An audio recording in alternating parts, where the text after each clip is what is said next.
બંગાળની ખાડીમાં બનેલી નવી સિસ્ટમ ફરી ગુજરાતમાં ભારે વરસાદ લાવશે?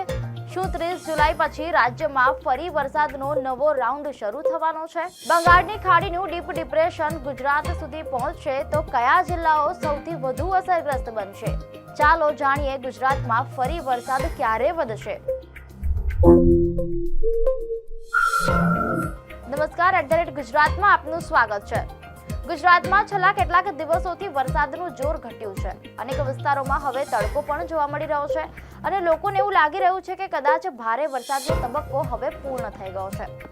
પરંતુ મીડિયા અહેવાલો મુજબ બંગાળની ખાડીમાં ફરી એક નવી અને શક્તિશાળી હવામાન સિસ્ટમ બની છે, જેના કારણે આગામી દિવસોમાં ગુજરાતમાં ફરી વરસાદનું જોર વધી શકે તેવી શક્યતા વ્યક્ત કરવામાં આવી રહી છે. મીડિયા અહેવાલો મુજબ હવામાન વિભાગે પણ મહિનાના અંત સુધીમાં રાજ્યના કેટલાક વિસ્તારોમાં ભારે વરસાદની સંભાવના દર્શાવી છે. તો આખરે બંગાળની ખાડીમાં શું બન્યું છે? આ સિસ્ટમ ગુજરાત સુધી કેવી રીતે પહોંચી શકે છે? કયા જિલ્લાઓમાં તેની અસર વધુ જોવા મળી શકે અને આગામી દિવસોમાં હવામાન કેવું રહી શકે? ચાલો સમગ્ર પરિસ્થિતિને વિગતે સમજીએ. મીડિયા અહેવાલો મુજબ બંગાળની ખાડીમાં બનેલી લો પ્રેશરની સિસ્ટમ હવે વધુ મજબૂત બનીને ડીપ ડિપ્રેશનમાં ફેરવાઈ ગઈ છે. 27 જુલાઈના રોજ બપોરે આ સિસ્ટમ પશ્ચિમ બંગાળ અને ઉત્તર ઓડિશાના દરિયાકાંઠા નજીક સક્રિય થઈ હતી. દર્શક મિત્રો, મીડિયા અહેવાલો મુજબ આગામી દિવસોમાં આ સિસ્ટમ ઉત્તર પશ્ચિમ દિશામાં આગળ વધીને સૌપ્રથમ ઓડિશા, ત્યારબાદ છત્તીસગઢ, મહારાષ્ટ્રના વિદર્ભ વિસ્તાર, પૂર્વ અને પશ્ચિમ મધ્યપ્રદેશ તરફ આગળ વધે તેવી શક્યતા છે. ત્યારબાદ તેની અસર ગુજરાત સુધી પહોંચે તેવી સંભાવના વ્યક્ત કરવામાં આવી રહી છે. તાજેતરમાં પણ એક સક્રિય હવામાન સિસ્ટમ ગુજરાતની નજીકથી પસાર થઈ હતી. મીડિયા અહેવાલો મુજબ તેના કારણે અમદાવાદ, સુરત, નવસારી, વલસાડ, ખેડા, આણંદ, બનાસકાંઠા તેમજ વાવ, થરાદ જેવા વિસ્તારોમાં ભારેથી અતિ ભારે વરસાદ નોંધાયો હતો. અનેક વિસ્તારોમાં પાણી ભરાઈ ગયા હતા, નદીઓમાં જળસ્તર વધ્યું હતું અને કેટલીક જગ્યાએ પૂર જેવી સ્થિતિ પણ સર્જાઈ હતી. મીડિયા અહેવાલો મુજબ કેટલાક વિસ્તારોમાં માત્ર 24 કલાકમાં 20 થી 30 ઇંચ જેટલો વરસાદ નોંધાયો હતો. હવે ફરી એક નવી સિસ્ટમને લઈને ચર્ચા શરૂ થઈ છે. મીડિયા અહેવાલો મુજબ હવામાનના કેટલાક મોડેલો દર્શાવી રહ્યા છે કે જો આ સિસ્ટમ મધ્ય ભારતમાંથી પસાર થઈને ગુજરાત તરફ આગળ વધશે અથવા તો રાજ્યની નજીકથી પસાર થશે તો ગુજરાતમાં ફરી ભારે વરસાદનો નવો રાઉન્ડ શરૂ થઈ શકે છે. જો કે હવામાન નિષ્ણાંતોનું કહેવું છે કે સિસ્ટમનો અંતિમ માર્ગ હજુ સ્પષ્ટ નથી અને તેમાં ફેરફાર પણ થઈ શકે છે. હાલના અનુમાન પ્રમાણે તો 30 જુલાઈથી ગુજરાતમાં ફરી વરસાદનું જોર વધવાની શક્યતા છે.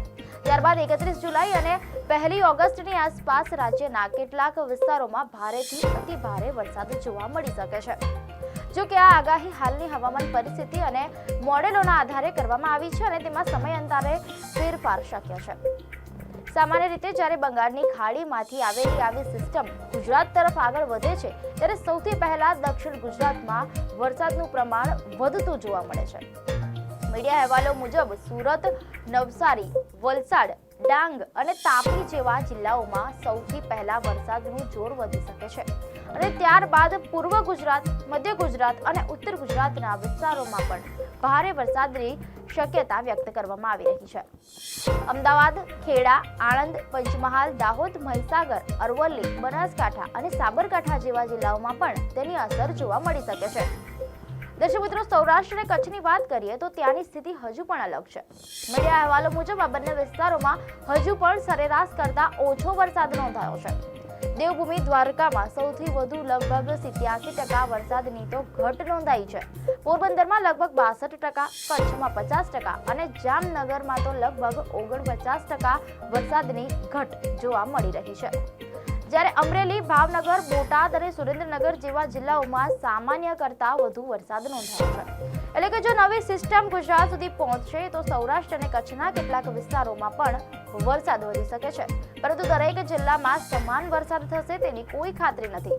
આગામી 3 દિવસની સ્થિતિની વાત કરીએ તો મીડિયા અહેવાલો મુજબ જો કે સૌરાષ્ટ્ર અને કચ્છના મોટા ભાગના વિસ્તારોમાં વરસાદનું જોર ઘટી ગયું છે અને વરસાદ બંધ થઈ ગયો છે. મધ્ય, ઉત્તર અને દક્ષિણ ગુજરાતમાં વરસાદ પડવાની વધારે સંભાવના છે. 28 તારીખથી આ વિસ્તારોમાં પણ વરસાદનું જોર ઘટી જશે અને છૂટાછવાયા હળવાથી મધ્યમ પ્રકારનો વરસાદ કેટલાક વિસ્તારોમાં જોવા મળશે. દક્ષિણ ગુજરાતમાં પણ વરસાદનું જોર ઘટી જશે. 29 જુલાઈના રોજ પણ રાજ્યના મોટાભાગના વિસ્તારોમાં વરસાદનું જોર ઘટેલું રહેશે અને ઘણા વિસ્તારોમાં તડકો દેખાશે. આ ઉપરાંત અનેક વિસ્તારોમાં વરસાદ સાવ બંધ થઈ જાય તેવી સંભાવના છે. દર્શક મિત્રો, જો કે 30 જુલાઈથી ફરીથી રાજ્યમાં વરસાદનું જોર વધવાનું શરૂ થાય તેવી શક્યતા છે. સૌપ્રથમ દક્ષિણ ગુજરાત, ત્યારબાદ મધ્ય અને પૂર્વ ગુજરાતમાં હાલની સ્થિતિએ તો જોર વધી શકે છે. મીડિયા અહેવાલ મુજબ 1 જૂનથી 27 જુલાઈ સુધી ગુજરાતમાં સામાન્ય કરતા અંદાજે 11% વધુ વરસાદ નોંધાયો છે. જોકે સમગ્ર રાજ્યમાં વરસાદનું વિતરણ એક સરખું રહ્યું નથી. કેટલાક જિલ્લાઓમાં ભારે વરસાદના કારણે પૂર જેવી સ્થિતિ સર્જાઈ છે, જ્યારે કેટલાક વિસ્તારોમાં હજુ પણ વરસાદની ઘટ જોવા મળી રહી છે. હાલ માટે સૌથી મહત્વની બાબત એ છે કે બંગાળની ખાડીમાં બનેલી આ નવી સિસ્ટમ પર સતત નજર રાખવામાં આવી રહી છે. જો સિસ્ટમનો માર્ગ હાલના અનુમાન મુજબ રહેશે તો 30 જુલાઈથી ગુજરાતમાં ફરી ભારે વરસાદનો નવો રાઉન્ડ શરૂ થઈ શકે છે અને 31 જુલાઈ તથા 1 ઓગસ્ટ દરમિયાન કેટલાક જિલ્લાઓમાં ભારેથી અતિ ભારે વરસાદ પણ નોંધાઈ શકે છે.